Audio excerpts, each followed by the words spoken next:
to continue, we need to calculate for the work. So we start with our general equation. Work is equal to negative PDV. So we need to find a way to solve this differential equation since we have negative PDV. So remember that for an isothermal process, the temperature is constant. So first, to solve this differential equation, we need first to manipulate this one, since we cannot integrate P together with dV. So P is not, remember, for an isothermal process, your pressure is not constant. It's only the temperature, T1, which is also equal to T2, or a constant temperature process. So we need to manipulate this equation to solve the differential equation. So recall from the ideal gas equation, P is equal to nRT over V. If we substitute this equation to our P, so we will end up with work is equal to negative nRT dV over V. Now remember that this is a closed system, therefore the number of moles is constant. R is also constant. Temperature is also constant, so you can take it out from the integral. Then we have dV over V.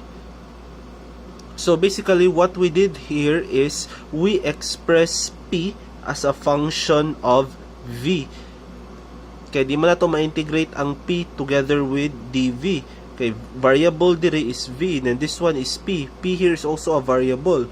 So what we did here is we found a way to express P as a function of V. Then we can do that one by making use of the ideal gas equation. So we'll end up with work is equal to negative nRT dV over V. But since N, R, and T are all constants, constant number of moles since the system is closed, the universal gas law constant, then the temperature is constant because this is an isothermal process. So we can take all three terms out of the integral. Then we will have integral of dV over V with limits from V1 to V2. Then we'll get our final equation to calculate for work. So work is just equal to negative nRT ln of V2 over V1. So if you want to calculate for the work in an isothermal process, we just need to know the initial temperature, we just need to know the initial volume, the final volume, and the temperature wherein the process takes place. So this is our equation for W. Normally when we calculate for closed systems, what is usually asked in the problem are the change in internal energy, the work, and the heat. Those are the three terms. So we already know that delta U for an isothermal process is equal to 0. Work, we already have the equation, we derive it already. So how do we calculate for Q? So just go back to our general equation for the first law of thermodynamics. Delta U is equal to Q plus W. So we already know that delta U is equal to 0. So therefore, Q is just equal to negative W. And that's it. We can already calculate for delta U. We have the equation for work. Then we already have for Q. And that's it.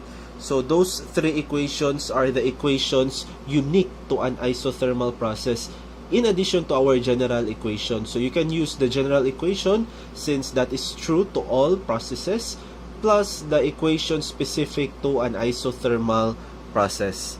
So that's it. Now, let's go to an isobaric process. So when you say isobaric process, that's a constant pressure process, wherein the initial pressure and the final pressure of your system are equal. So they are the same.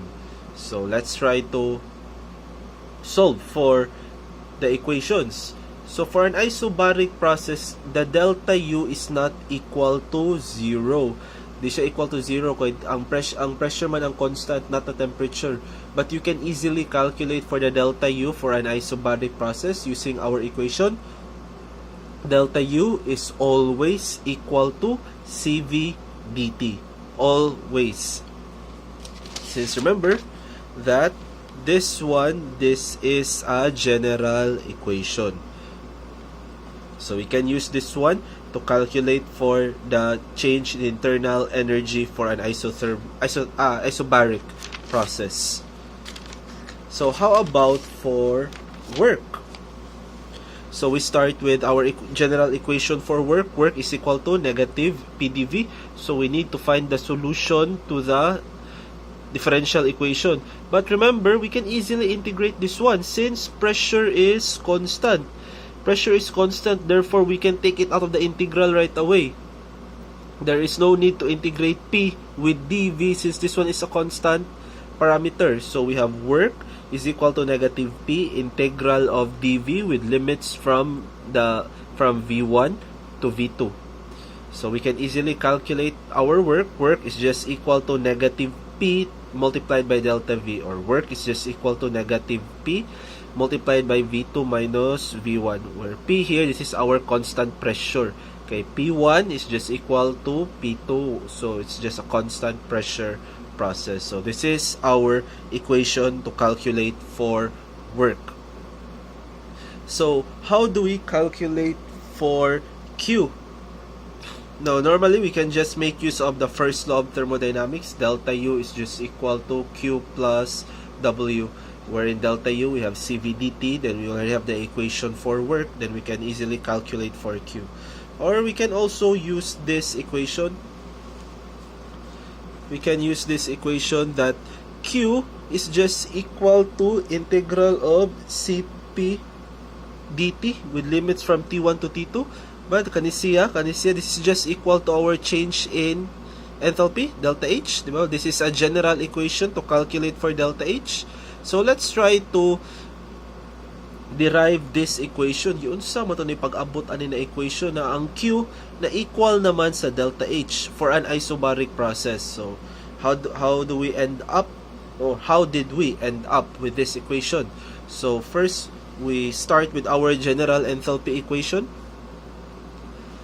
H is equal to U plus PV. So if we take a differential, we have delta H is equal to delta U plus delta PV. Now remember that from the first law of thermodynamics, delta U here is also equal to Q plus W. So therefore we have delta H equal to Q plus W plus delta PV.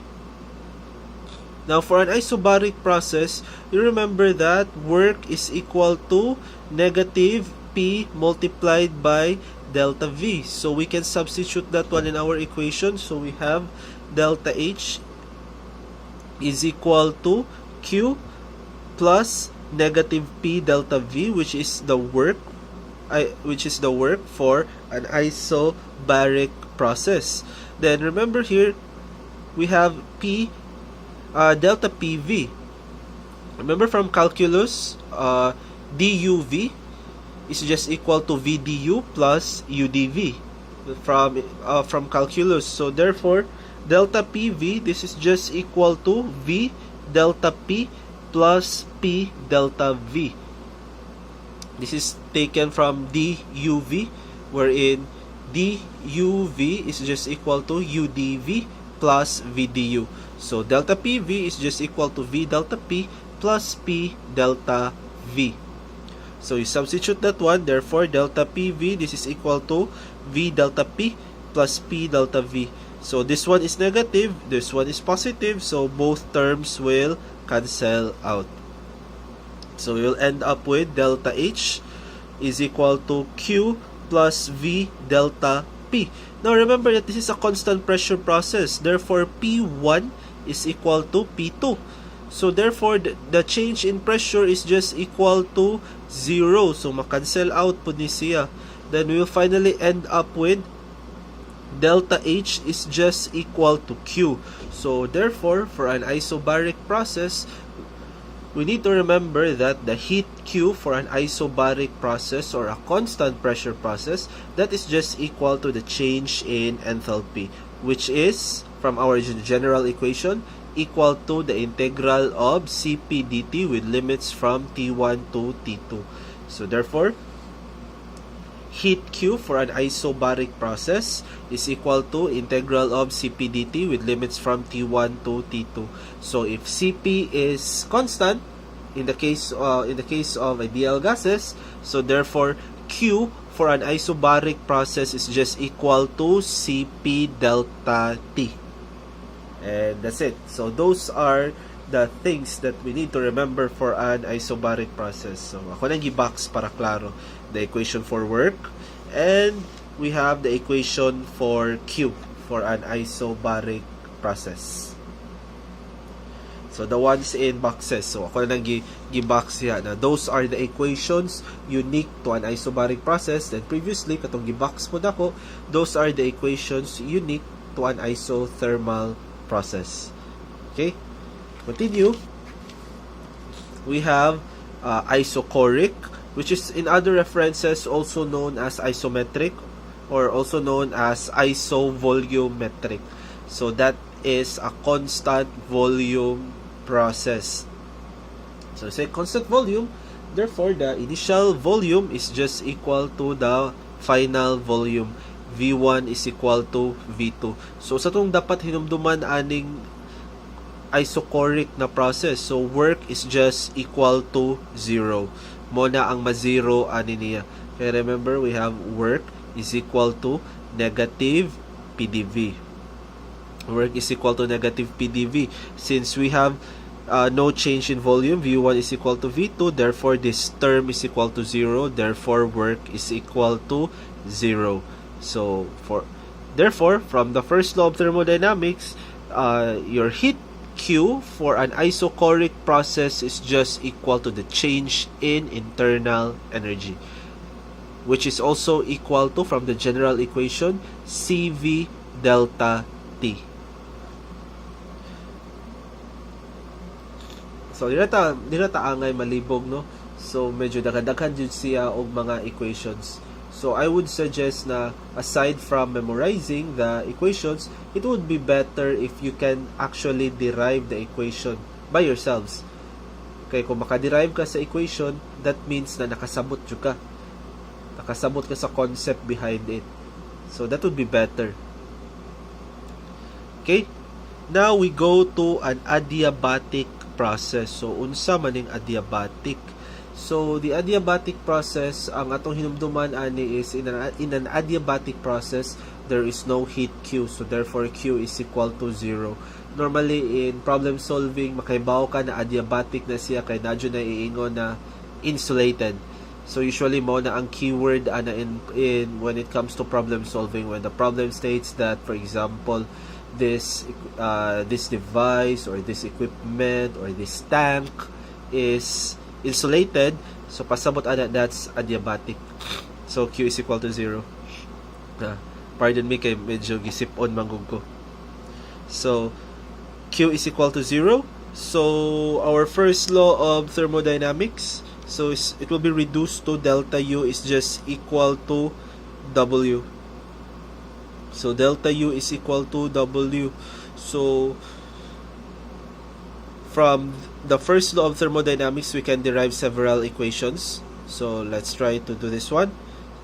Let's try to derive one equation from our first law of thermodynamics. So remember that delta U for ideal gases, that's Cv dt. Then work is equal to negative PDV. Then we need to manipulate this one. Since we cannot, P is not constant, so we need to express this one in terms of V. And Cv here and we also have Cv here. So we need to manipulate this equation. So using the ideal gas law, P is just equal to RT over V. We substitute that one, so therefore we have Cv dt is equal to negative RT over V dV. Now, rearranging this one, kay naman tayo dt diri sa left, then we have a temperature term on the right side. So, rearranging everything, we have dt over T is equal to negative R over Cv multiplied by dV over V. Then we perform integration to solve the solution of the differential equation. So kani siya negative r over cv, this is a constant term, so therefore you can take it out from the integral. So i-integrate ra ani is dv over v on the right side, and on the left side we have dt over t. So with limits from t1 to t2, kani siya with limits from v1 to v2. So we'll get ln T2 over T1. So that's the final temperature. This one is the initial temperature. That's equal to negative R over CV ln of V2 over V1. So if you want to eliminate the negative side, so kani siya ma-reciprocal ni siya, no? So we have ln T2 over T1, that's equal to R over CV ln of V1 over V2. So continue.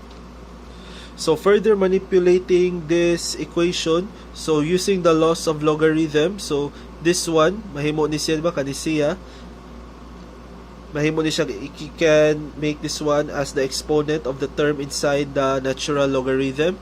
So we have ln T2 over T1 is equal to ln of V1 over V2 raised to the power of R over CV. Now if you want to eliminate the ln, so we take E. So we have E raised to the power of ln of T2 over T1 is equal to E ln of V1 over V2 raised to the power of R over CV. This is just algebra. This is application of the laws of logarithm. So E ln of T2 over T1, that is just equal to T2 over T1. Then that's equal to, so V1 over V2 raised to the power of R over CV. So this one, this is an equation unique to an adiabatic process. Kay may magutong sa previous 3 katong isothermal, isobaric o isochoric, kay namagoy constant na term na constant